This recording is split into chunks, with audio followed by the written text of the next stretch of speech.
Pearl ਵਿੱਚ blocks ਉੱਤੇ spoken tutorial ਵਿੱਚ ਤੁਹਾਡਾ ਸਵਾਗਤ ਹੈ।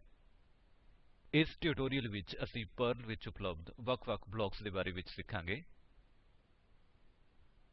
ਮੈਂ ਉਬੰਟੂ ਲਿਨਕਸ 1204 ਆਪਰੇਟਿੰਗ ਸਿਸਟਮ ਅਤੇ ਪਰਲ 5142 ਦੀ ਵਰਤੋਂ ਕਰ ਰਿਹਾ ਹਾਂ। ਮੈਂ ਗੇਡਿਟ ਟੈਕਸਟ ਐਡੀਟਰ ਦੀ ਵਰਤੋਂ ਵੀ ਕਰਾਂਗਾ। ਤੁਸੀਂ ਆਪਣੀ ਪਸੰਦ ਦਾ ਕੋਈ ਵੀ ਟੈਕਸਟ ਐਡੀਟਰ ਵਰਤ ਸਕਦੇ ਹੋ। ਇੱਕ ਪੂਰਵ ਜ਼ਰੂਰਤ ਦੇ ਅਨੁਸਾਰ ਤੁਹਾਨੂੰ ਪਰਲ ਵਿੱਚ ਵੇਰੀਏਬਲਸ, ਕਮੇਂਟਸ ਦਾ ਮੁੱਢਲਾ ਗਿਆਨ ਹੋਣਾ ਚਾਹੀਦਾ ਹੈ। ਪਰਲ ਵਿੱਚ ਡੇਟਾ ਸਟਰਕਚਰਸ ਦਾ ਗਿਆਨ ਵਧੇਰੇ ਲਾਭਦਾਇਕ ਹੋਵੇਗਾ। ਕਿਰਪਾ ਕਰਕੇ ਸੰਬੰਧਤ ਸਪੋਕਨ ਟਿਊਟੋਰੀਅਲ ਲਈ ਸਾਡੀ ਵੈਬਸਾਈਟ ਉੱਤੇ ਜਾਓ। ਪਰਲ 5 ਪ੍ਰਕਾਰ ਦੇ ਬਲਾਕਸ ਪ੍ਰਦਾਨ ਕਰਦਾ ਹੈ। ਇਹ ਬਲਾਕਸ ਪਰਲ ਪ੍ਰੋਗਰਾਮ ਦੇ ਵੱਖਰੇ ਸਤਰਾਂ ਵਿੱਚ ਚੱਲਦੇ ਹਨ। ਇਹ ਬਲਾਕਸ ਹਨ: begin, end, unitcheck, check, init। begin block ਦੇ ਨਾਲ ਸ਼ੁਰੂ ਕਰਦੇ ਹਾਂ। begin ਬਲਾਕ ਇਕੱਤਰੀਕਰਨ ਦੇ ਸਮੇਂ ਚੱਲਦਾ ਹੈ। ਸੋ ਇਸ ਬਲਾਕ ਵਿੱਚ ਲਿਖਿਆ ਗਿਆ ਕੋਈ ਵੀ ਕੋਡ ਇਕੱਤਰੀਕਰਨ ਦੇ ਸਮੇਂ ਪਹਿਲੀ ਵਾਰ ਚੱਲਦਾ ਹੈ। ਪਰਲ ਸਕਰਿਪਟ ਵਿੱਚ ਸਾਡੇ ਕੋਲ ਕਈ begin ਬਲਾਕਸ ਹੋ ਸਕਦੇ ਹਨ। ਇਹ ਬਲਾਕਸ ਡੇਕਲੇਰੇਸ਼ਨ ਦੇ ਕ੍ਰਮ ਵਿੱਚ ਚੱਲਦੇ ਹਨ, ਜੋ ਫਰਸਟ ਡਿਫਾਈਨ ਫਰਸਟ ਐਕਜ਼ੀਕਿਊਟ ਸਵਰੂਪ ਵਿੱਚ ਹੈ। begin ਬਲਾਕਸ ਲਈ ਸਿੰਟੈਕਸ ਇਸ ਪ੍ਰਕਾਰ ਹੈ: begin ਵੱਡੇ ਅੱਖਰਾਂ ਵਿੱਚ space open curly bracket, enter ਦਬਾਓ। ਇਕੱਤਰੀਕਰਨ ਦੇ ਸਮੇਂ ਕੋਡ ਦਾ ਭਾਗ ਚੱਲੇਗਾ, enter ਦਬਾਓ, ਕਲੋਜ ਕਰਲੀ ਬਰੈਕੇਟ। ਹੁਣ begin ਬਲਾਕਸ ਦਾ ਇੱਕ ਉਦਾਹਰਨ ਵੇਖਦੇ ਹਾਂ। ਟਰਮਿਨਲ ਖੋਲੋ ਅਤੇ ਟਾਈਪ ਕਰੋ gedit begin block dot PL space ampersand ਅਤੇ enter ਦਬਾਓ। ਇਹ ਗੇਡਿਟ ਵਿੱਚ beginblock.pl ਫਾਇਲ ਖੋਲੇਗਾ। ਹੇਠਾਂ ਦਿੱਤੇ ਕੋਡ ਦੇ ਭਾਗ ਨੂੰ ਟਾਈਪ ਕਰੋ ਜਿਵੇਂ ਕਿ ਸਕਰੀਨ ਉੱਤੇ ਵਿਖਾਇਆ ਗਿਆ ਹੈ। ਵੇਖਦੇ ਹਾਂ ਕਿ ਮੈਂ ਸਕਰਿਪਟ ਵਿੱਚ ਕੀ ਲਿਖਿਆ ਹੈ। ਇੱਥੇ ਅਸੀਂ begin ਬਲਾਕਸ ਤੋਂ ਪਹਿਲਾਂ ਅਤੇ ਬਾਅਦ ਵਿੱਚ ਕੁੱਝ ਟੈਕਸਟ ਪ੍ਰਿੰਟ ਕੀਤਾ ਹੈ। ਇਸ ਤਰ੍ਹਾਂ ਮੈਂ ਹਰ ਇੱਕ begin ਬਲਾਕ ਵਿੱਚ ਇੱਕ ਪ੍ਰਿੰਟ ਸਟੇਟਮੇਂਟ ਲਿਖਿਆ ਹੈ। ਕਿਰਪਾ ਕਰਕੇ ਧਿਆਨ ਦਿਓ, ਮੈਂ begin ਬਲਾਕਸ ਦੇ ਬਾਅਦ ਸੇਮੀਕਾਲਨ ਨਹੀਂ ਦਿੱਤਾ। ਸੇਮੀਕਾਲਨ ਇਨਸਰਟ ਕਰਨ ਉੱਤੇ ਪ੍ਰੋਗਰਾਮ ਦੇ ਨਿਸ਼ਪਾਦਨ ਵਿੱਚ ਸਿੰਟੈਕਸ ਐਰਰ ਆਏਗੀ। ਹੁਣ ਫਾਇਲ ਨੂੰ ਸੇਵ ਕਰਨ ਲਈ Ctrl+S ਦਬਾਓ। ਫਿਰ ਟਰਮਿਨਲ ਉੱਤੇ ਜਾਓ ਅਤੇ ਪਰਲ ਬਿਗਿਨਬਲੌਕ ਡੋਟ ਪੀਐਲ ਟਾਈਪ ਕਰੋ। ਸਕਰਿਪਟ ਨੂੰ ਚਲਾਓ ਅਤੇ enter ਦਬਾਓ। ਤੁਸੀਂ ਆਉਟਪੁਟ ਪ੍ਰਾਪਤ ਕਰੋਗੇ ਜਿਵੇਂ ਕਿ ਟਰਮਿਨਲ ਉੱਤੇ ਦਿਖਾਇਆ ਹੋਇਆ ਹੈ। ਧਿਆਨ ਦਿਓ ਕਿ ਪਹਿਲੇ begin ਬਲਾਕ ਵਿੱਚ ਲਿਖੀ ਲਕੀਰ ਪਹਿਲਾਂ ਪ੍ਰਿੰਟ ਹੁੰਦੀ ਹੈ ਅਤੇ ਸਕਰਿਪਟ ਵਿੱਚ ਪਹਿਲਾ ਪ੍ਰਿੰਟ ਸਟੇਟਮੇਂਟ ਵਾਸਤਵ ਵਿੱਚ begin ਬਲਾਕ ਸਟੇਟਮੇਂਟਸ ਦੇ ਬਾਅਦ ਪ੍ਰਿੰਟ ਹੁੰਦਾ ਹੈ। begin ਬਲਾਕਸ ਉਨ੍ਹਾਂ ਦੇ ਡੇਕਲੇਰੇਸ਼ਨ ਦੇ ਕ੍ਰਮ ਵਿੱਚ ਚੱਲਦਾ ਹੈ। ਇਸ ਉਦਾਹਰਨ ਤੋਂ ਸਪੱਸ਼ਟ ਹੁੰਦਾ ਹੈ, begin ਬਲਾਕਸ ਵਿੱਚ ਲਿਖਿਆ ਗਿਆ ਕੋਡ ਪਹਿਲਾਂ ਚੱਲਦਾ ਹੈ। ਇਹ ਪਰਲ ਸਕਰਿਪਟ ਵਿੱਚ begin ਬਲਾਕ ਦਾ ਨਿਰਪੇਖ ਸਥਾਨ ਹੈ। begin ਬਲਾਕ ਹਮੇਸ਼ਾ ਫਰਸਟ ਇਨ ਫਰਸਟ ਆਉਟ ਤਰੀਕੇ ਨਾਲ ਚੱਲਦਾ ਹੈ। ਅਸਲੀ ਨਿਸ਼ਪਾਦਨ ਸ਼ੁਰੂ ਹੋਣ ਤੋਂ ਪਹਿਲਾਂ ਇਸ ਬਲਾਕ ਦੀ ਪਹਿਲੀ ਵਰਤੋਂ ਸਕਰਿਪਟ ਵਿੱਚ ਫਾਇਲਸ ਸ਼ਾਮਿਲ ਕਰਨਾ ਹੈ। ਹੁਣ ਐਂਡ ਬਲਾਕ ਨੂੰ ਸਮਝਦੇ ਹਾਂ। ਐਂਡ ਬਲਾਕ ਪਰਲ ਪ੍ਰੋਗਰਾਮ ਦੇ ਅੰਤ ਵਿੱਚ ਚੱਲਦਾ ਹੈ। ਇਸ ਬਲਾਕ ਵਿੱਚ ਲਿਖਿਆ ਗਿਆ ਕੋਡ ਪਰਲ ਦੁਆਰਾ ਪ੍ਰੋਗਰਾਮ ਦੇ ਨਿਸ਼ਪਾਦਨ ਦੇ ਅੰਤ ਦੇ ਬਾਅਦ ਚੱਲਦਾ ਹੈ। ਸਾਡੇ ਕੋਲ ਪਰਲ ਸਕਰਿਪਟ ਵਿੱਚ ਕਈ ਐਂਡ ਬਲਾਕਸ ਹੋ ਸਕਦੇ ਹਨ। ਇਹ ਬਲਾਕਸ ਡੇਕਲੇਰੇਸ਼ਨ ਦੇ ਵਿਪਰੀਤ ਕ੍ਰਮ ਵਿੱਚ ਚੱਲਣਗੇ, ਅਰਥਾਤ ਲਾਸਟ ਡਿਫਾਈਨ ਫਰਸਟ ਐਕਜ਼ੀਕਿਊਟ ਸਵਰੂਪ ਵਿੱਚ। ਐਂਡ ਬਲਾਕਸ ਲਈ ਸਿੰਟੈਕਸ ਇਸ ਪ੍ਰਕਾਰ ਹੈ: ਵੱਡੇ ਅੱਖਰਾਂ ਵਿੱਚ end open curly bracket, enter ਦਬਾਓ। ਕੋਡ ਦਾ ਭਾਗ ਜੋ ਪਰਲ ਸਕਰਿਪਟ ਦੇ ਅੰਤ ਵਿੱਚ ਚੱਲੇਗਾ, enter ਦਬਾਓ, ਕਲੋਜ ਕਰਲੀ ਬਰੈਕੇਟ। ਹੁਣ ਐਂਡ ਬਲਾਕਸ ਦਾ ਇੱਕ ਉਦਾਹਰਨ ਵੇਖਦੇ ਹਾਂ।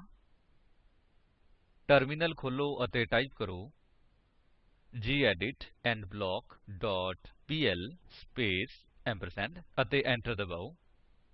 ਇਹ gedit ਵਿੱਚ endblock.pl ਫਾਇਲ ਖੋਲੇਗਾ। ਹੇਠਾਂ ਦਿੱਤੇ ਕੋਡ ਦੇ ਭਾਗ ਨੂੰ ਟਾਈਪ ਕਰੋ ਜਿਵੇਂ ਕਿ ਸਕਰੀਨ ਉੱਤੇ ਵਿਖਾਇਆ ਗਿਆ ਹੈ। ਵੇਖਦੇ ਹਾਂ ਕਿ ਮੈਂ ਸਕਰਿਪਟ ਵਿੱਚ ਕੀ ਲਿਖਿਆ ਹੈ। ਇੱਥੇ ਅਸੀਂ ਐਂਡ ਬਲਾਕਸ ਤੋਂ ਪਹਿਲਾਂ ਅਤੇ ਬਾਅਦ ਵਿੱਚ ਕੁਝ ਟੈਕਸਟ ਪ੍ਰਿੰਟ ਕੀਤਾ ਹੈ। ਇਸੇ ਤਰ੍ਹਾਂ ਅਸੀਂ ਹਰ ਇੱਕ ਐਂਡ ਬਲਾਕ ਵਿੱਚ ਇੱਕ ਪ੍ਰਿੰਟ ਸਟੇਟਮੇਂਟ ਲਿਖਿਆ ਹੈ। ਕਿਰਪਾ ਕਰਕੇ ਧਿਆਨ ਦਿਓ, ਮੈਂ ਐਂਡ ਬਲਾਕ ਦੇ ਬਾਅਦ ਸੈਮੀਕੋਲਨ ਨਹੀਂ ਦਿੱਤਾ ਹੈ। ਜੇਕਰ ਅਸੀਂ ਸੈਮੀਕੋਲਨ ਦਿੰਦੇ ਹਾਂ ਤਾਂ ਇੱਥੇ ਕੰਪਾਈਲੇਸ਼ਨ ਉੱਤੇ ਇੱਕ ਸਿੰਟੈਕਸ ਐਰਰ ਆਏਗੀ। ਹੁਣ ਫਾਇਲ ਨੂੰ ਸੇਵ ਕਰਨ ਲਈ Ctrl+S ਦਬਾਓ। ਫਿਰ ਟਰਮਿਨਲ ਉੱਤੇ ਜਾਓ ਅਤੇ ਪਰਲ ਐਂਡਬਲੌਕ ਡੋਟ ਪੀਐਲ ਟਾਈਪ ਕਰੋ। ਸਕਰਿਪਟ ਨੂੰ ਚਲਾਓ ਅਤੇ enter ਦਬਾਓ। ਤੁਹਾਨੂੰ ਆਉਟਪੁਟ ਪ੍ਰਾਪਤ ਹੋਵੇਗਾ ਜਿਵੇਂ ਕਿ ਟਰਮਿਨਲ ਉੱਤੇ ਦਿਖਾਇਆ ਗਿਆ ਹੈ। ਧਿਆਨ ਦਿਓ ਕਿ ਐਂਡ ਬਲਾਕ ਵਿੱਚ ਲਿਖੀ ਲਕੀਰ ਅੰਤ ਵਿੱਚ ਪ੍ਰਿੰਟ ਹੁੰਦੀ ਹੈ। ਸਕਰਿਪਟ ਵਿੱਚ ਆਖਰੀ ਪ੍ਰਿੰਟ ਸਟੇਟਮੇਂਟ ਵਾਸਤਵ ਵਿੱਚ ਐਂਡ ਬਲਾਕ ਸਟੇਟਮੇਂਟ ਤੋਂ ਪਹਿਲਾਂ ਪ੍ਰਿੰਟ ਹੁੰਦੀ ਹੈ ਅਤੇ ਐਂਡ ਬਲਾਕ ਉਨ੍ਹਾਂ ਦੀ ਡੇਕਲੇਰੇਸ਼ਨ ਦੇ ਵਿਪਰੀਤ ਕ੍ਰਮ ਵਿੱਚ ਚਲਦੇ ਹਨ। ਉਦਾਹਰਨ ਲਈ ਇਹ ਸਪੱਸ਼ਟ ਹੈ ਕਿ ਐਂਡ ਬਲਾਕਸ ਵਿੱਚ ਲਿਖਿਆ ਗਿਆ ਕੋਡ ਅੰਤ ਵਿੱਚ ਚਲਦਾ ਹੈ। ਇਹ ਪਰਲ ਸਕਰਿਪਟ ਵਿੱਚ ਐਂਡ ਬਲਾਕ ਦੇ ਸਥਾਨ ਦਾ ਨਿਰਪੇਖ ਹੈ ਅਤੇ and block last in first out ਤਰੀਕੇ ਨਾਲ ਚਲਦੇ ਹਨ। ਸੋ ਐਂਡ ਬਲਾਕ ਦੀ ਵਰਤੋ ਐਕਸਿਟ ਹੋਣ ਤੋਂ ਪਹਿਲਾਂ ਪ੍ਰੋਗਰਾਮ ਵਿੱਚ ਬਣਾਏ ਗਏ ਆਬਜੇਕਟਸ ਨੂੰ ਨਸ਼ਟ ਕਰਨ ਲਈ ਕੀਤੀ ਜਾਂਦੀ ਹੈ।